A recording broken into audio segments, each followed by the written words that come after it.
So thank you. And thank you, Paul, for facilitating this group. My pleasure.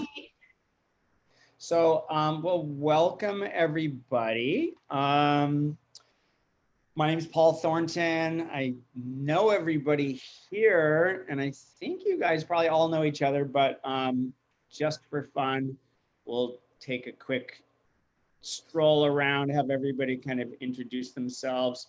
So yeah, I'm Paul. I teach psychology. And so maybe what I can have you do is, say your name, what you teach, and then maybe why you decided, just very briefly, why you decided to kind of do the OER PD thing this summer.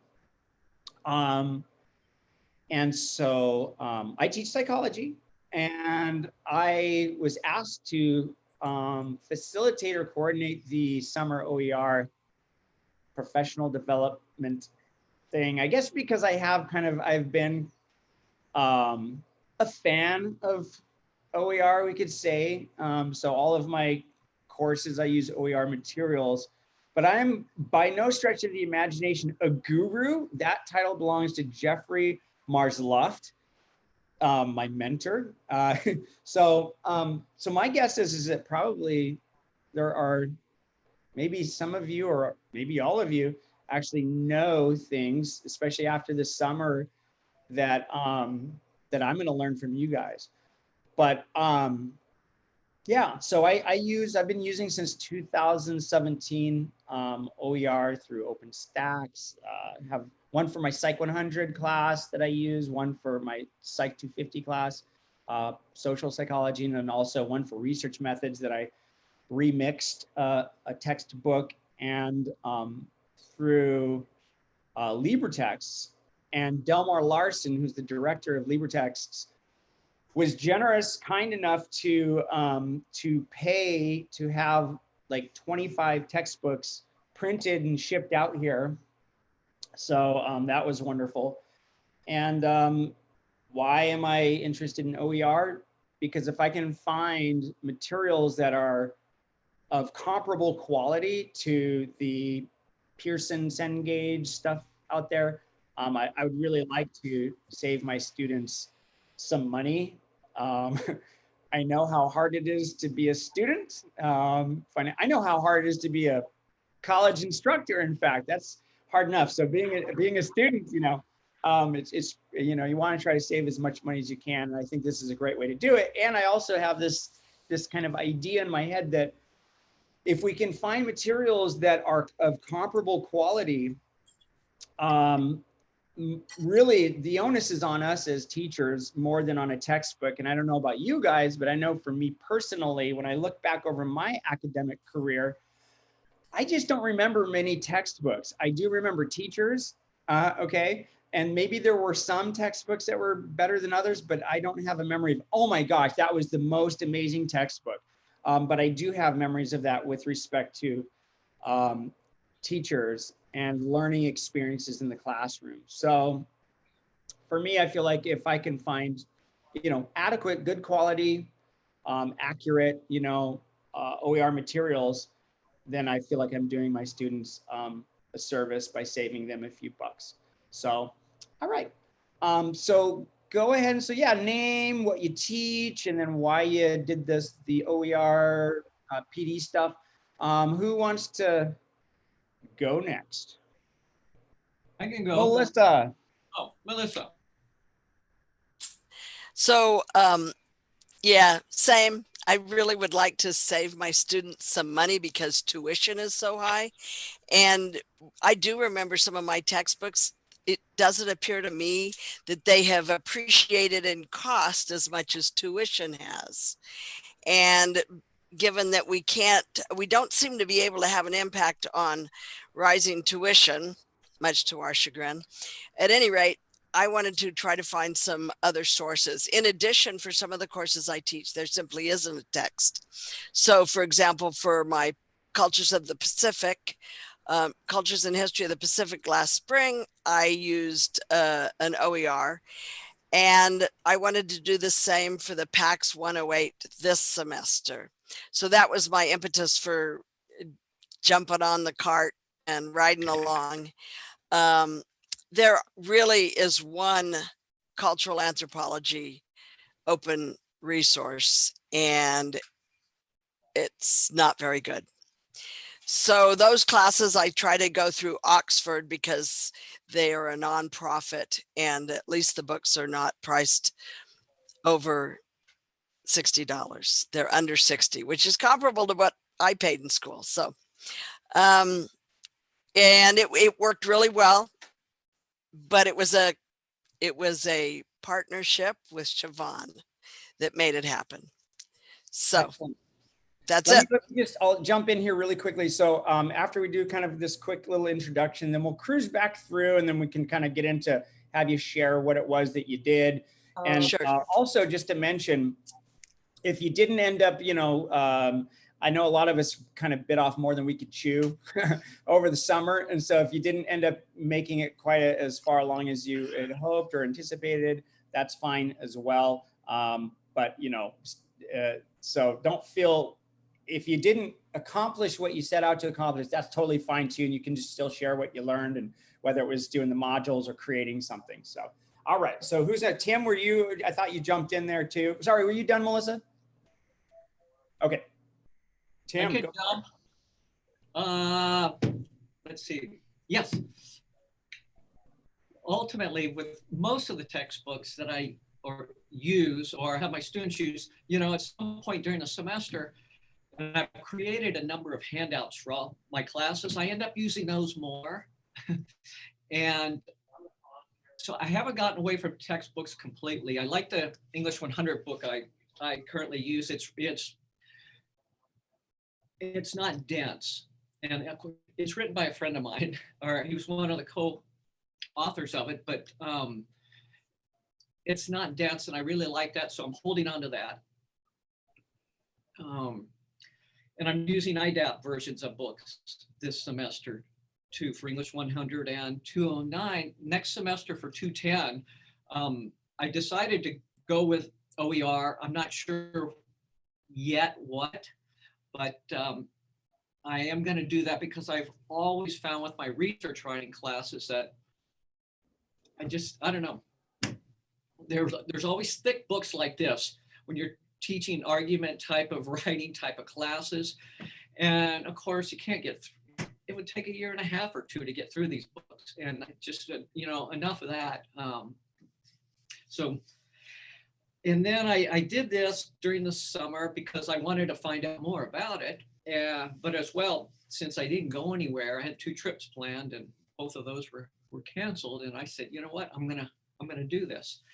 And I already had borrowed from one OER for assignment this semester, an argumentative critique type of essay for my English 100 class.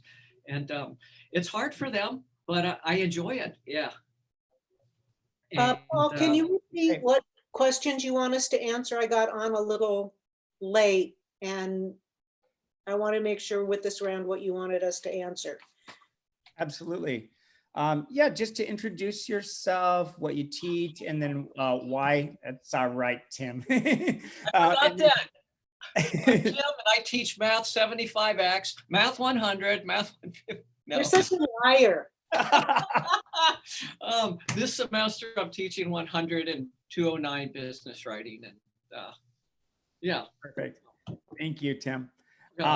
What you teach, and then also just really briefly, what prompted you to what motivated you to do the summer OER PD? Yeah, right. Maybe Paul, you could call on people and make it go faster, because we're going to run out of time. Yeah. Say that. Okay. I was just suggesting if you call on people, maybe we can get through it quickly. I was going to make the same suggestion, Kathleen. Sure. Oh, Julie. Yeah, Julie, take it away. Okay, I teach early childhood education. I decided to do this because I'm teaching early childhood development for the first time in 6 years. And in the past, I found the textbooks were either over the level of my students or were really expensive. Okay, great. Kathleen. Hi, I'm Kathleen. I teach nursing. gosh, PD enthusiast, lifelong learner. All my summer plans were canceled, like Tim. So I'd heard of OER and there was a stipend attached. So I said, let's do it. Great. Derek, I'm just going to cruise right on down through here. Go ahead, Derek. Okay, Derek Snyder with the English department. So I teach a lot of different writing courses, as well as linguistics. And the OER for me is just, I really like the idea of customizing the curriculum for the students. It's hard to find a textbook that really caters specifically to the purpose of the course and to our audience.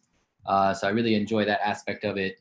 I got into this summer thinking I was going to focus on English for language learners curriculum, but I took over a class for Introduction to College. So I actually focused this summer on a lot of curriculum that I'm going to infuse into my FYE classes as well. Perfect. Celine. Hello. Hello. I'm Celine. I teach sociology and human services, and my sociology textbook was getting out of date, and I was already starting to draw on an OER textbook for some current issues.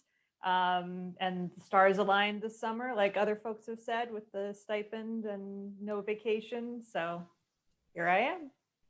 Awesome. Thank you, Celine. Emma. Hi, everybody. I'm Emma. I teach English. I've been using OER for a while, and this semester, for this project, I use OER for an English 100 class. And that's all we're answering right now, right? Yeah, but I'm excited to hear about how that turned out.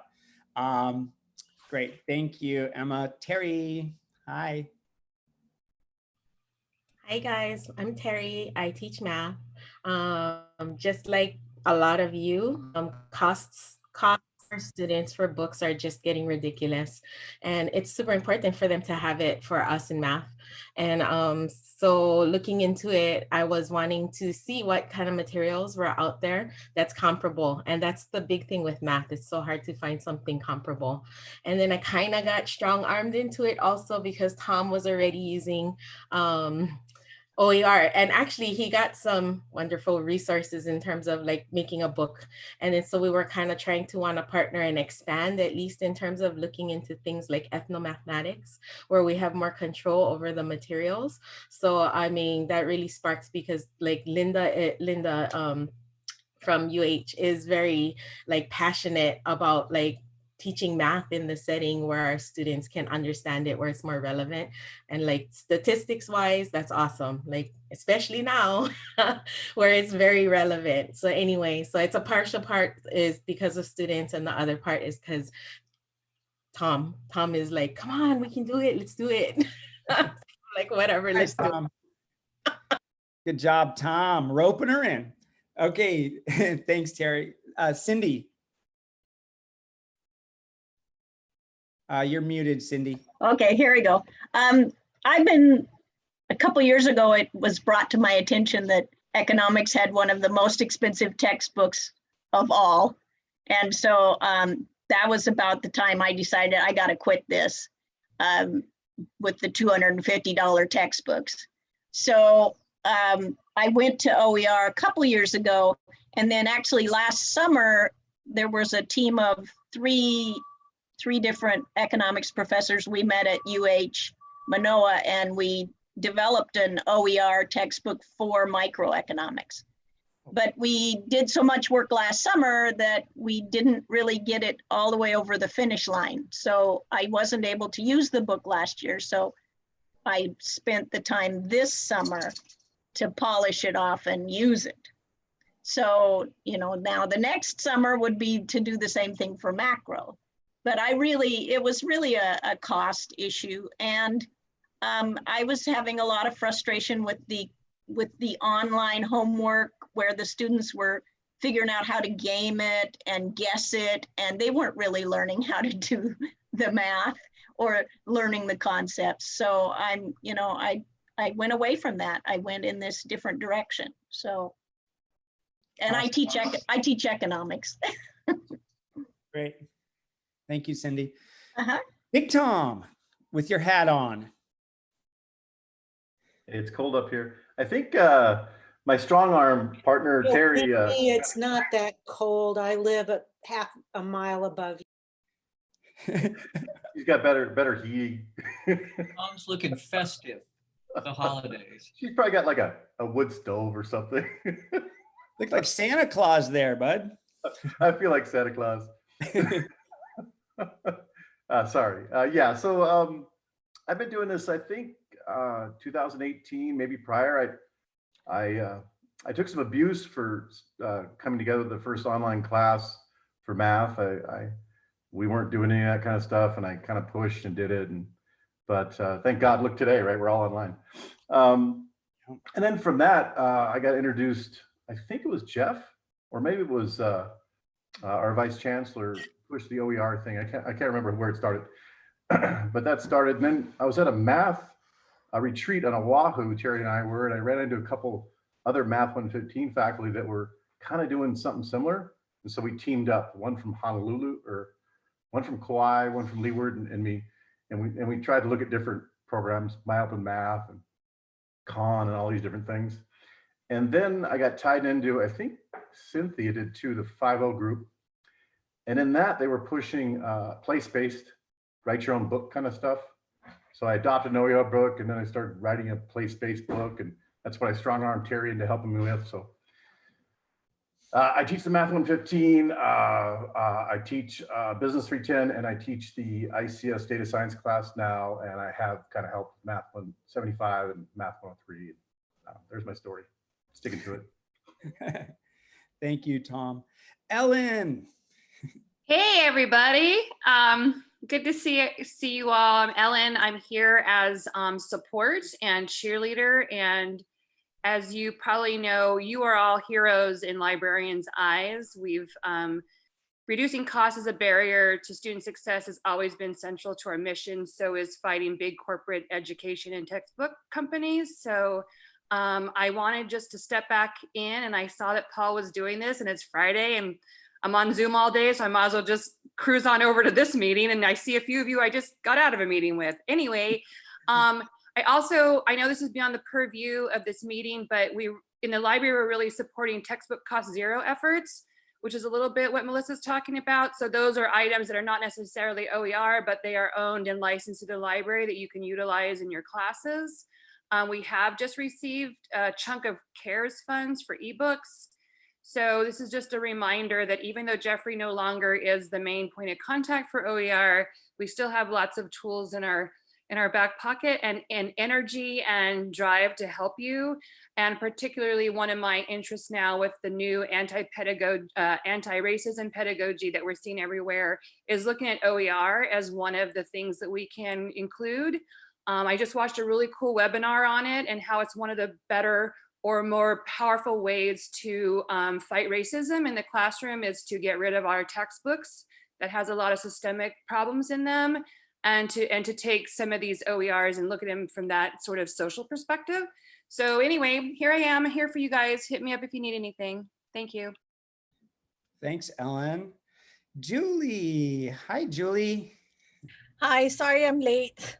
Been Zoom bombed all morning so far. We know how that is. I was trying to listen and see what everybody's just kind of saying. So just an update on what we've been doing with OER. Well, it's just your name, what you teach, and then what prompted you to do the OER PD, summer PD. Thanks. So I facilitate all the co-op classes, which are the internship-based classes for the different academic program majors that require co-op as a graduate requirement. But for the majors that don't require co-op, it's a great elective for students. And I would really encourage you to share with your students. And part of the reason why is, especially now with unemployment rates being so high, the job outlook is narrow and it's very competitive. So our students who might not have a lot of skills to offer because they may or may not be working, even more so, an internship looks great on their resume for them to build that resume. So, you know, liberal art majors are always encouraged. It can satisfy one of the course electives along with any of the other academic programs. Needless to say, I've been looking for OER stuff for quite a long time because all the career books that these huge publishers offer are so dated, it's pathetic. So I will never use something from a publisher. I'm sorry, it just doesn't work that way.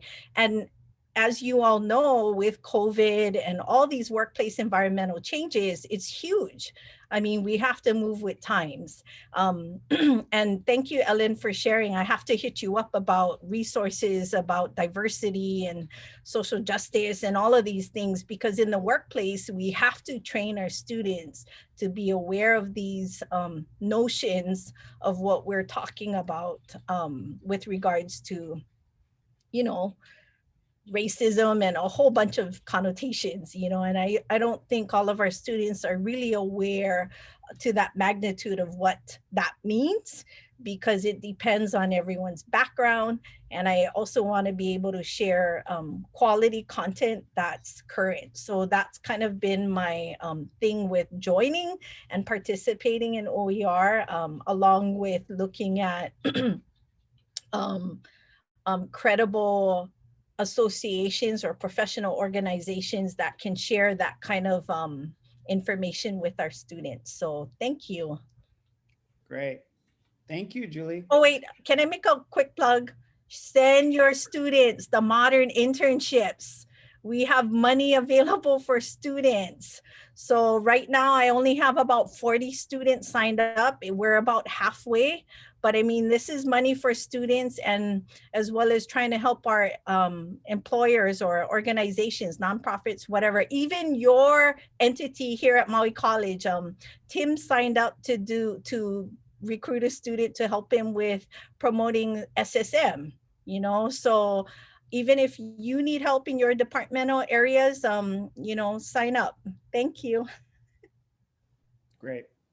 Thank you, Julie. So I want to make sure that we get out of here by 12. And you're so funny, Ellen. You're like, you know, I didn't really have anything better to do than go to another Zoom meeting. I'm like, really? That's amazing. So, I mean, I think a lot of us are trying to avoid these darn things. Paul, I just haven't seen, like, a couple of you guys I haven't seen. So, and Paul, you're one of them. I have to say, you kind of got me in the meeting. So thank you. It's so good to see you. Thank you, Ellen. So what we'll do then, so since we got like, about 30 minutes or so, based on how many people we have here, I'm looking at maybe about 2.5 minutes, like for each of us to kind of, you know, share what it is that we did over the summer. So I think what I'll do is I'll just go ahead and cruise down just based upon who I'm seeing here in my list here. And that means that we're going to start with Kathleen. Oh, good. Did Derek get a chance to introduce himself? Wait, did I skip Derek? I think we missed Derek. I was Do you want so him to start? fast. I did. I can start, but yeah. So I talked about the fact that I got into looking into kind of career exploration material, which is kind of new for me. I taught this class for the first time this summer. What was really great, I've been teaching FYE classes for a couple semesters, and I've always been kind of looking for different material to infuse into the curriculum already. And so I don't know if I can share my screen. I can't, that's okay. So I basically looked into exploration activities on helping students to explore themselves, helping students to explore career and also college. So I had 9 different exploration activities, 5 reading/video responses, and 3 reflection activities that they did in the 4-week class. And I got a lot of positive response from students. And I spent a lot of time on it. That was the one takeaway, is it takes a lot of time to curate all of that stuff. But at the same time, I know I'm going to get a lot of mileage out of it. So that's the takeaway. It is a lot of work on the front end, but it's a 4-week class. So if the students don't have the material on the front end of 4 weeks, you can't fall behind in a 4-week class, right? So that is the huge advantage. Nobody fell behind. All 23 students in the class finished the class. And I attribute that largely to the fact that everybody got off to a running start. I only had like 1 or 2 students that eventually by week 3 had fallen behind. I was able to catch them up, but it wasn't because of the material. I just exchanged with Ellen. I still have 1 student in the 1 textbook I'm still using this semester, struggling to get it. And I know she's falling behind in the textbook, and it's, it's halfway through the semester already. And I've been trying to work with her. And so I don't want to see that happen with students. So anyhow, I really benefited from it a lot. I think the one thing that I learned too is that it's so much more dynamic when I can pull in videos and interactive material that's not just text-based. So it's more like building web pages versus building textbooks. And I think that's the paradigm shift that we have to move into. Awesome. Thank you, Derek. I'm going to move to Julie next, actually, because she's going to have to run a little bit early. But I just want to say one of the big kind of attractions to me about OER was also just being able to, all the students have the material on the first day, before the first day of class, right? Because I give them the link even, a week before to the textbook. And so that I think is really a huge benefit. Because I remember students having to wait for their money, having to wait for it to arrive in the mail, and then getting behind not having access to the textbook. Okay, Julie, go for it, Julie. Which Julie? Julie Patel. Oh, sorry, Julie Patel. Sorry. Thanks, I keep forgetting. Yes, Miss Julie Powers. So anyhow, this past summer, aside from researching online like Derek did as well, I did the Laulima with modules with Laureen, and that was kind of interesting to see how to sync different platforms. So in addition to the teaching and getting credible resources to infuse and motivate our students, having varied approaches to facilitate OER.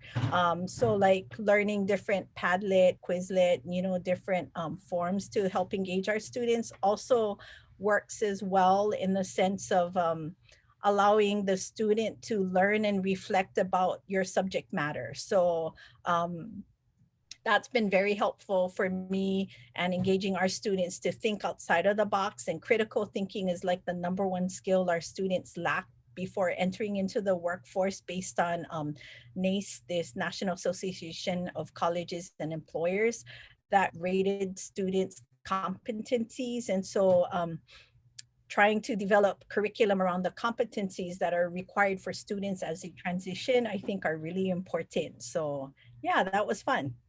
Thank you. Awesome. Thank you so much, Julie. Okay, I'm gonna head back up. Kathleen. All right.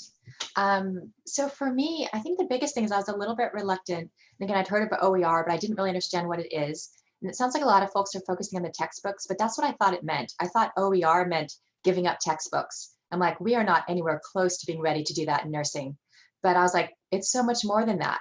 So I was just excited about finding videos and songs and images and, understanding Creative Commons and attributing. And so for me, it was more about that. And I like the idea of moving towards being a contributor, not just a consumer. So I think that's very kind of appealing personally. And some of the quotes I wrote down that I was totally inspired by just in the beginning module about knowledge having a special property that you can give it away, and without losing it. And they said educators are those who share the most deeply with the most students. So I just really like that idea. So again, I'm on the kind of late adopter program. We're not ready to give up our textbooks anytime soon, but there's some areas, I'm looking at Melissa, like in culture, where it's really hard. Our nursing textbooks don't talk about Hawaiians, they don't talk about Pacific Islanders. So, there's just a few specific areas initially where I think I'd like to try to find resources that are more appropriate and more meaningful for our students here in Maui. Awesome. Thanks, Kathleen. On that point, I just want to jump in and mention that, one of the things that's really neat about OER is that, you can adapt things. And so I, along with several OER campus leads at other campuses, are looking to actually modify our psych 100 intro to psych textbook by incorporating some indigenous and some Hawaiian kind of psychology in there. And so that I think is one of the neat things, is that you can actually go in there and like, you can, you know, change some images so that the people in the textbook actually look like our students, and you can go in there and add, you know, materials, some, you know, so that it fits our student body. So that is one of the neat things about it, and that it can be more than just textbooks, of course, but that it's something that we can adapt. Okay, Melissa. Okay, so, you know, I've always used research articles, scholarly articles. Oh, shoot, did I lose you? Oh, so Joyce is sharing what Siobhan and I ultimately put together this summer. So my articles I've always been able to provide as PDFs, but what Siobhan and I worked together on was to have a web page for PAX 108, and it'll be expanded to ANTH 235 next semester, and we'll just keep building onto it. And so as Joyce scrolls down, what you can see on the left side of your screen, stop there, you'll see Pacific Nations and Territories, which is a really straightforward book, but it's the only one that covers the entire Pacific. And that's a supplementary reading to the scholarly articles. But one of the challenges is that when the library first acquired the book, for students to get to it was an absolute nightmare, even through our webpage.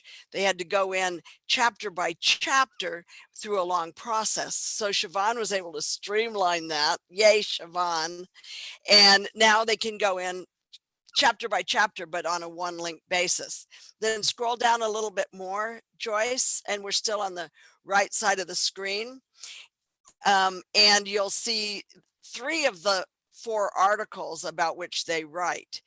And these are, of course, by Pacific Islanders, and provide that indigenous perspective.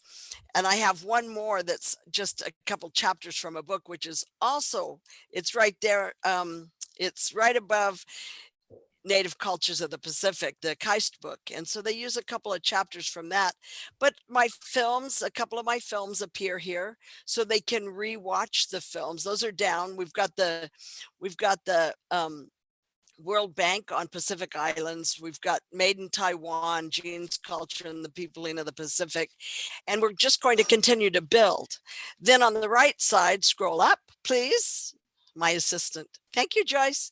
So on the right side, we've got a couple of real good ethnographies, because in the anthro classes, I always have them read an ethnography and explore that. As an aside, the 2 photos on this page are photos that I took. Those are in my husband's village, and my husband actually appears. It's about 25 years ago. Joyce is pointing to him. He's over on the right in the white tank top, green shorts. But because I have copyright privileges on those photos, I could put in some photos from the village.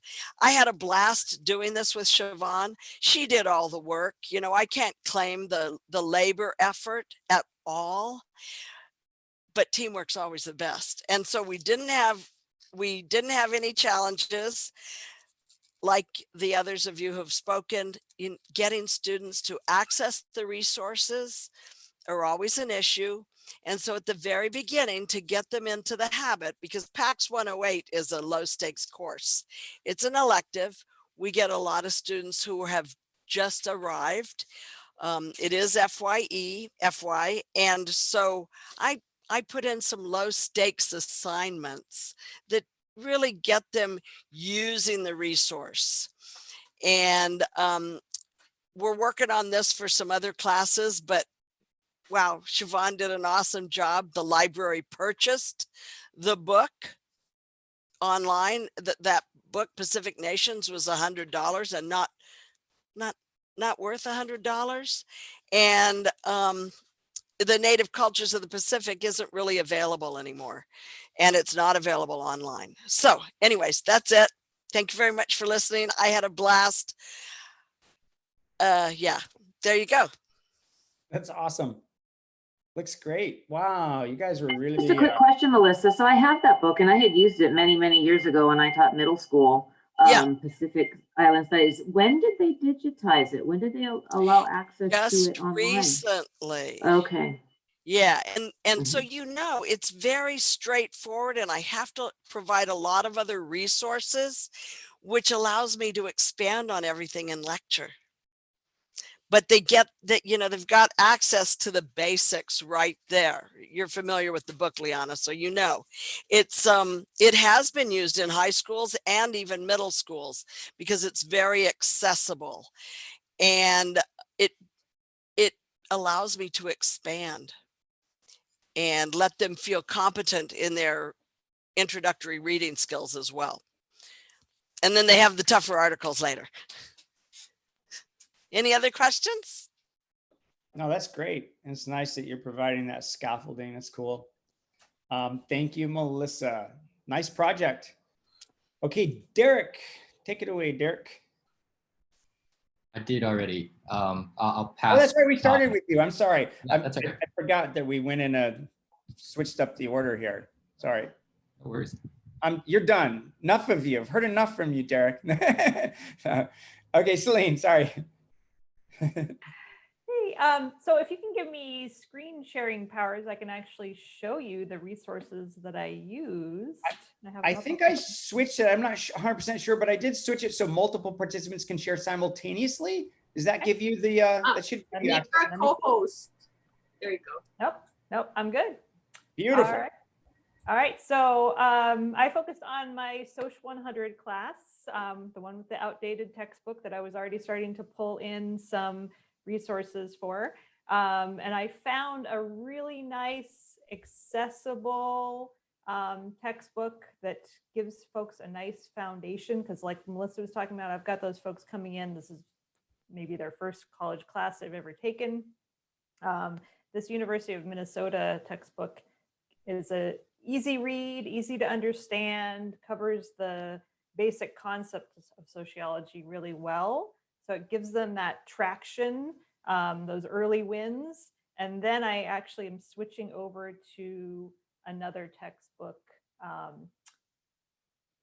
for my second half of the semester. And I got that up somewhere here. Hold on, let me switch around. Here we go, OpenStax. So I actually have this table up because one of the benefits with OpenStax is that it has an errata reporting function. So all that stuff that I was talking about that's out of date, like incredibly 5 years after Supreme Court decisions on same-sex marriage, we still have even OER electronic online textbooks that talk about how someday maybe same-sex marriage will be legal. Well, it is. So I actually submitted to errata. No, but don't think it's going to be going forward. Sorry. Oh yeah, I'm not Pollyanna. Good point. But for now, we have a good solid Supreme Court decision in place, and I actually submitted to errata over the summer to OpenStax to get that updated, and you can see on the screen there they are going to correct it in the spring, and hopefully it won't be out of date already by then if things do swing back the other direction. But the OpenStax textbook is more of a live document like that, so people can contribute changes and suggestions. So I use it for things like sex and gender, racism, the more current event topics in the second half of the semester for sociology. So I found my perfect balance with a mix of 2 OER textbooks, and yeah, like folks said, people were able to jump in right away. So I didn't get that, the students dropping out at the beginning of the semester because they didn't get the textbook until late. I'm actually seeing, I have tons of confounds this semester, but I'm actually seeing fewer dropouts in that course and better attendance all around. And people seem to be really happy with that. The first Minnesota textbook, it's digestible. People are keeping up with the readings, and I have discussion questions that I do every week that they have to enter into the chat, and people are keeping up with those. So they're actually doing the reading. Woohoo! That's great. Okay, so listen, I'm going to jump in here really quickly. And thank you, Celine. Yeah, it looks good. Yeah, University of Minnesota has a lot of OER materials. So due to time constraints, I want to make sure that we move about 2 minutes per person. Let's go ahead and move on to Tim. Okay, one thing I do like, even though I haven't used the OER a whole lot, is, and I'm not a control freak, but I like the be able to control the, you know, and pick and choose what I want and not feel obligated that the students are getting shortchanged if they paid in 3 figures for a textbook, right? And so, yeah, I kind of have that psychological leeway to, you know, to do that. But at other times, I feel like I'm shortchanging AJ at times. I'm cutting him out of the equation, right? Yeah, I don't know how he feels about this stuff. I don't know if we make his life easier by OER or what. Yeah, I don't know. I will just, let's see, where is it? Share something real quick here. And I just started using this. This is, and I know this is a PDF and it's in English, and I'm just starting to draw from this more and use some of this with my English 100 textbook right now this semester. And this was put together by four English instructors over on Oahu from the various community colleges. Yeah, and I know I'm got a lot of words going here in front of you and things, but it's mostly English composition. And so this is the first thing I've tackled. And I like it because there's even more links throughout that I haven't even had time to look at yet, but I just thought, man, this is like, this one PDF is like a little micro library that I have right now. You know, and so that's where I'm at. Yeah. Awesome. Thanks, bro. And I will stop sharing. There. Thank you for sharing. Yeah, it looks good. Okay. Let's see, where are we at? Terry. Hello, Terry. Oh, so I was looking at working on stuff for my Math 100 initially. And as I was looking through, because I went through from the first of the links and stuff, trying to get started, trying to sort through all of that. But like I was saying, in the middle of all of that, then like Tom was also like, you know, messaging me and telling me, well, let's work on the 115 and stuff.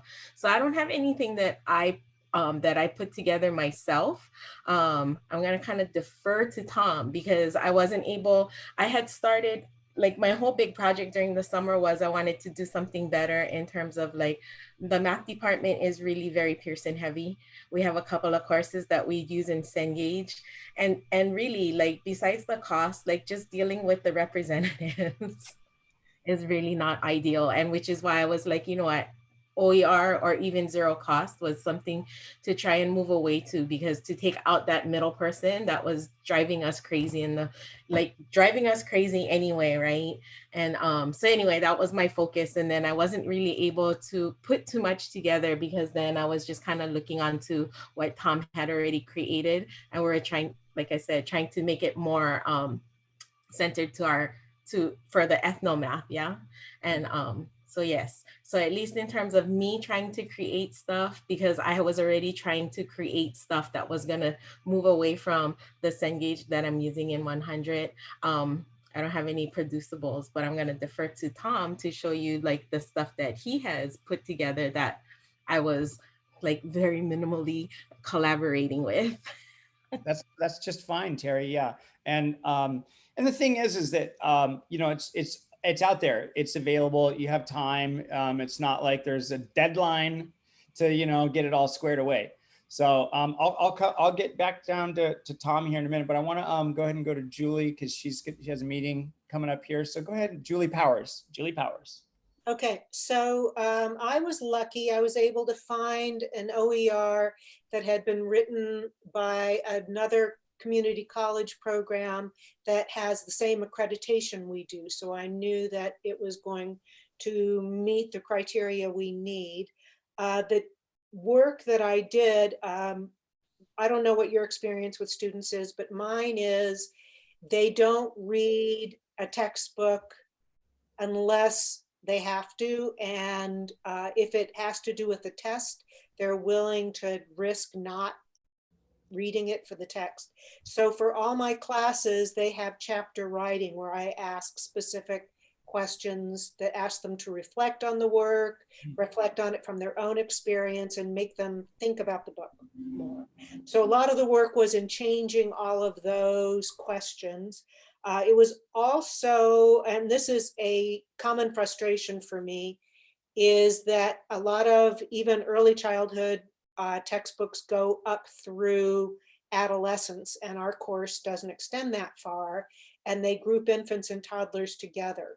And so I had to require students to read a lot more upfront than I otherwise would have, so they got all the information before we had classes on that sort of thing. And Roses and Thorns is something I do to do a mid-semester check-in to see what students are finding works for them and what is challenging. And having 2 chapter writings in the same week when we only meet once a week has been challenging. The other challenge that I have is I have a lot of students who I don't know that any of my students printed the book out. And I'm finding out a lot of them are reading it on their phone, because I'm finding out when they lose conductivity through Verizon, which Molokai has been having a lot of trouble with, they're no longer able to get the book. And I know that when they are trying to read it in that way, and it has all this new language, they're not really doing it. So I was feeling really frustrated by that. And then in our department chair meeting, Emma mentioned that they build into the cost, into their department supply budget, printing out the OER books for students. So I'm looking into that. People say, well, it only costs $8. If students can avoid incurring $8, they're going to. So I think having the book printed out for students is going to take care of that. And then they'll be more likely to underline things and write questions they want to remind me, etc. I have a question, Julie. So are they not able to just download the PDF of the book onto, whatever hard drive or something so that they can access it offline? They're just using their phones to take the class. Okay, one thing, you probably already said this, but this is something I reiterate to my students at the beginning of every semester a few times. Download a copy of the PDF so that if you lose connectivity, you can still access it offline. So I would definitely encourage you to maybe say it a few times. But my point was not that they lost conductivity. It was that's how I found out they were just using their phones. Gotcha. So they were trying to do all their assignments, everything for the course on a cell phone. And that's brutal. Yeah, and that's the piece that, is really especially hard with this an OER book. Yeah, you're not alone there. I've seen students even zooming in and they're trying to do multiple things on their phone. It's not ideal. So yeah. Can I actually go next? Because I think it would be a great segue based on what. Yeah. Great, thank you. Julie, you got me so excited to talk about this. This is really what I wanted to talk about with OER was that we know our students read better on paper, and we know that they need to have a way to interact with the text in order to read, whether it's to follow up with a test or to have reading comprehension questions, as Julie mentioned. A lot of you have also heard me preach with reading across the disciplines and rad about that. But one thing that I wanted to share, which is so cool about OER, is that by reducing the costs and doing the work on the front end, you can require students to print work out, the reading out at the beginning of the semester through, FedEx or Kinko's will do it. And it is, usually between, you can get a quote, but it's usually between, $8 and $15. But even better. Do you know if if there's a Kinko's and FedEx on Molokai and Lanai and Hana? You know what? That is a great question. And in the past, I've actually had students there who they haven't told me that there is none, but what they've either done one of two things. They've found a way to get it printed at their ed center, if their ed center is feeling generous.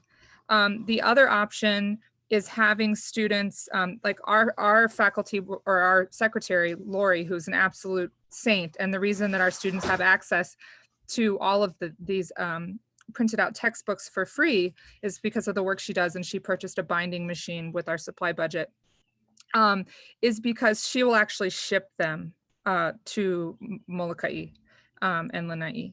So that's another option. And I think the local Kinkos here will also do that. And it's not a huge fee. But what I wanted to share is that because our students are on Zoom, I think even more it's important to have printed out textbooks for reading comprehension. And that's something that you can deliver to the student on the first day. I think that that's my favorite part about OER is the control I like to have to not worry about a student who says, oh, but I don't have the textbook yet. That's just so hurtful for them. And it's also, as you all know, inconvenient for all of us, including the rest of the class. And so having those printed out on the first day is such a powerful thing. And I think one thing with OER, there's a movement to saving students the cost of these textbooks. In addition to that, the movement can really allow students to annotate more and to read more and interact with their texts more because they don't have to sell them back. And yes, there are annotation tools on a lot of online readers, but they're really not that good. Melissa's over there going like this. She's like my nodding lady. I don't know if any of you watched last night, the woman who sat there behind Trump and nodded the whole time. She's like my nodding lady. Terry. But anyway, I think that what's cool that I'm seeing is that the more we all are thinking about these issues around OER and the solutions that it provides, we're also not just thinking about it being reading online, we're thinking about the sort of modularity of OER, and that not only does it provide a variety of solutions, but it might allow us to reconfigure the way we think about the services we deliver on campus. You know, like for the example, the media center, maybe they need a binding machine. Maybe they already have a binding machine. I don't know.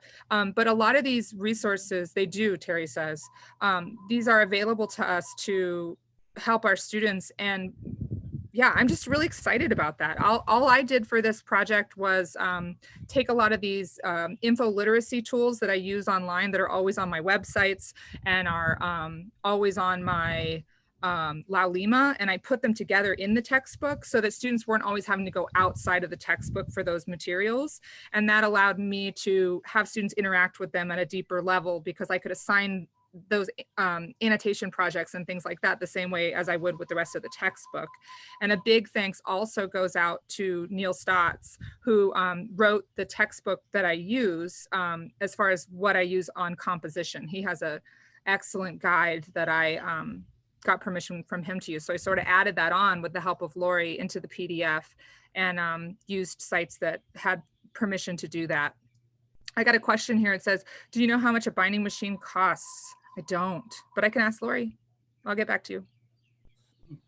Thanks, Emma. That's, yeah, great tips. Yeah, the whole having an actual physical copy of the book is definitely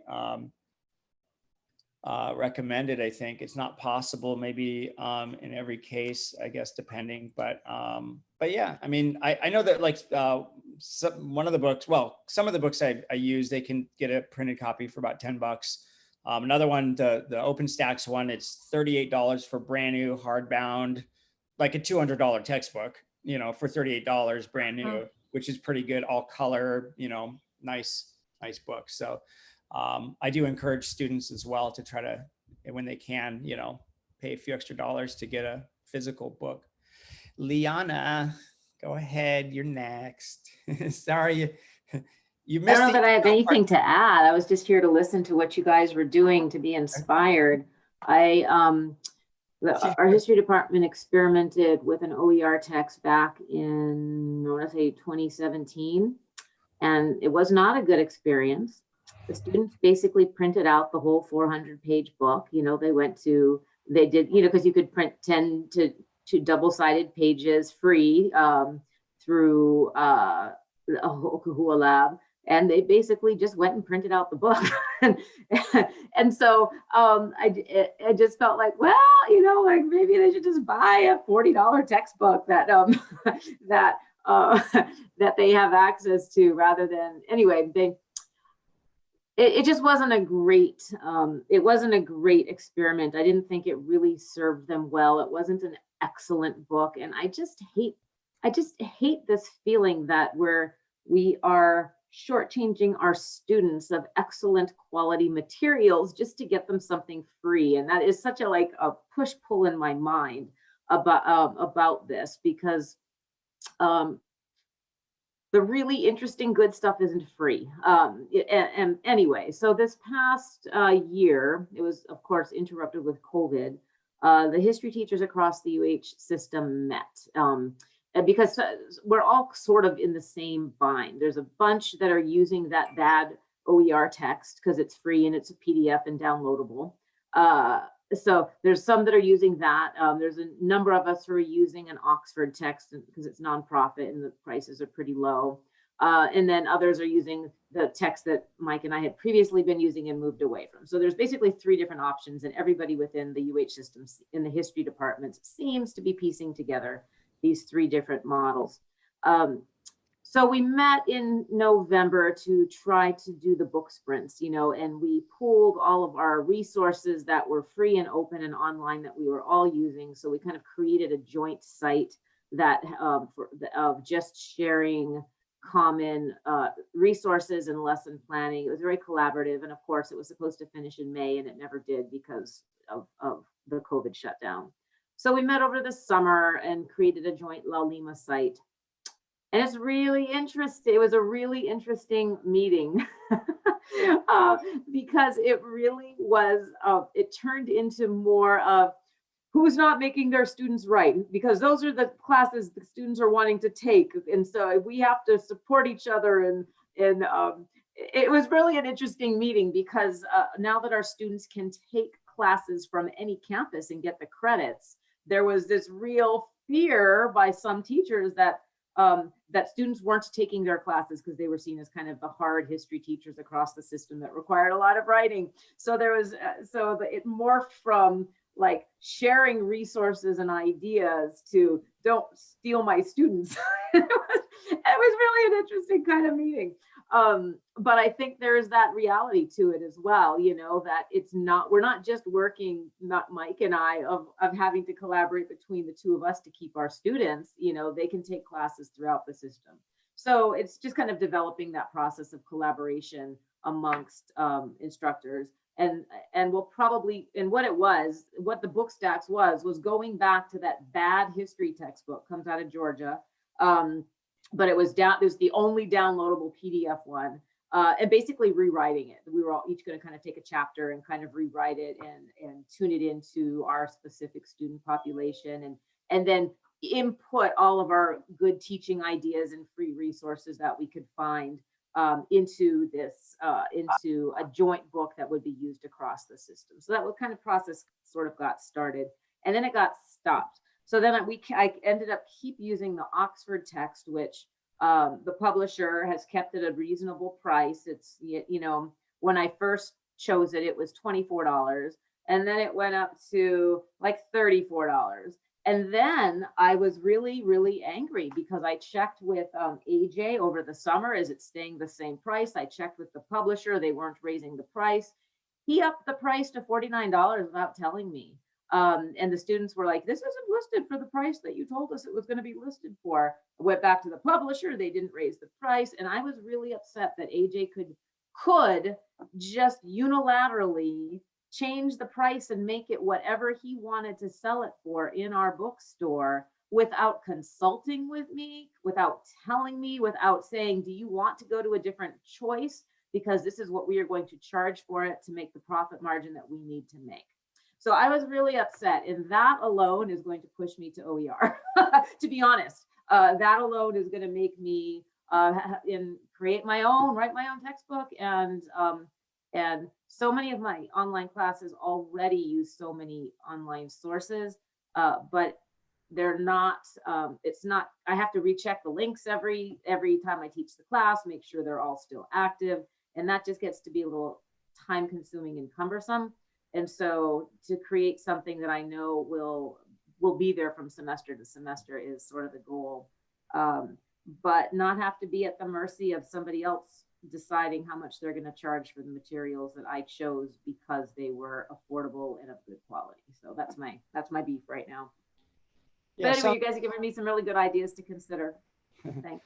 Yeah, I'll be the first to admit that it's one size does not fit all. There are some OER materials out there that are excellent, and there are some that are just downright crappy. And so it is on us to be able to find, if we can find something that works, excellent. If we can't, then we either, say, nah, I'm just sticking with this, or like in your case, we're going to work on this thing and try to make something that's better and that'll work. So thank you for sharing, Leanna. Okay, Tom, careful, you have a big bear. Is that a baby bear behind you that might attack you? You look like a lumberjack now. Yeah, well, wife and I share a Zoom room here, so hey, let me do a little quick, I think I can do a screen share with you guys, right? Yeah. Can you guys see all this? Yeah. Okay. So everyone's going to probably start with an OER, right, book. And for instance, you're just going to pick an open source book, and this is one I did for Python. And then the next stage you're probably going to do is you're probably going to go ahead and remix that book. And here is me remixing an OER book. Here's the OER book. Let's see. One more click. Here's the OER book that I adopted and used for a couple of years. And here is a remix of it to tie into what the department's kind of doing for 115, because mobile people teaching this course, and the goal is that, hey, everyone would love to come online at some point. And like Terry said, the next stage is we're making it place-based, ethnostat. And so all the data will come from the islands. And then it'd be even more, and I know that Liana was talking about, hey, these books aren't any good. Well, if you get to make it, they're good. Right? So that's the stage there, right? The 3 layers, right? Adopt, remix, and then write your own, if you will. Use your own data. And then I think Liana talked about these book sprint things. Well, they have book sprints, and they also have these. That's when they're organized, but you could do them together with colleagues across that you're not paid for, you're not get together. And then of course the book is the beginning, and then you have all the ancillaries, PowerPoints, exams. I mean, it just goes on and on, right? You right. Think hours. But here you can see Cliff has his book in here, which is fabulous. How great to have your own, your book instead of someone else's book, and in our islands instead of US or whatever. And so that's just kind of my little blip. There you go. That's great. Yeah, nice. Yeah, you've been using OER for a while now, right? So yeah, you're seasoned veteran. Hi, Lindsay. So we're going a little bit over here. I was hoping to finish by 12. Lindsay, if you want to share just your name, what you teach, and then what you learned over the summer, anything like that, and then we'll cut out of here. Okay, yeah, I'm glad you guys were still meeting. Sorry I was late, very late. I teach English 1922, so a lot of developmental skills, and I found an almost perfect OER textbook on, I think it is at the University of Minnesota site. It's called The Word on Reading and Writing, and I like it actually a lot better than the $80 textbook that I used to use. That textbook was so expensive because it came with Pearson My Writing Lab, which I never could get to work anyway. So yeah, this is really convenient because it's a digital copy, and then I can check my students' annotations. So that's like a fundamental reading skill that we focus on. And I don't have that problem of some students never buying the textbook, which I learned in some of the seminars, the OER workshop. So yeah, I'm really glad that I joined you guys, and it's been very useful. So Thank you.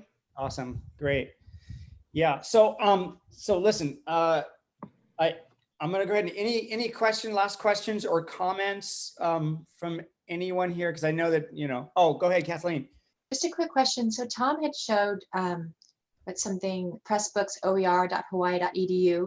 I don't know if I've never heard of that. Like, is that a thing that we should know about or look at, or like? It was something I ran into at HSSI, one of the conferences. A guy named Billy Hinkey runs it for UH. It's kind of complicated where these people live in the UH system, but the big push at that time when there were funds and we were doing this. So. Like, can we go there? Should we go there, or? Sorry. No, I was just saying that that's the same process, the same guy who runs the book sprints program that I was talking about with all of the history teachers. So yeah, he and Lorraine were in the same master's program together. Is that a resource for us then? Is that a place like we should go look, or? I'd like to say that everything's clean and easy, but it's not. Billy is kind of here and not there sometimes. It's super busy people. And you should definitely go. I mean, I put that out there as like the end goal, right? Where you would adopt a book, you would remix a book, and then you would go through the path of making it yours, rewriting it, and then you would have it up there for other, colleges to use in your subject matter. That just seems like the dream to me. And then of course you would form a team like Leanna was talking about, because when you're doing it all yourself, it's a lot of work. That, hey, let's team up on the chapters, or let's team up on, you do the PowerPoints, you do the exams and stuff like that. And then you share in this load, this big lift. Because the textbook's just the beginning. Okay, any other questions or comments before we skate out of here? Okay, so if I could ask you all to do me a favor, and when you find a moment, if you could just send me an email with just a sentence or two, like a couple sentences, just recapping kind of what you did or learned. It does not have to be extensive, just a couple sentences, and then I can relate that information to Joyce. Joyce, did you have anything you wanted to jump in, say anything? No, that's it. That's totally great. Thank you. Or they could just, write it out and send it to us, like in a survey or something.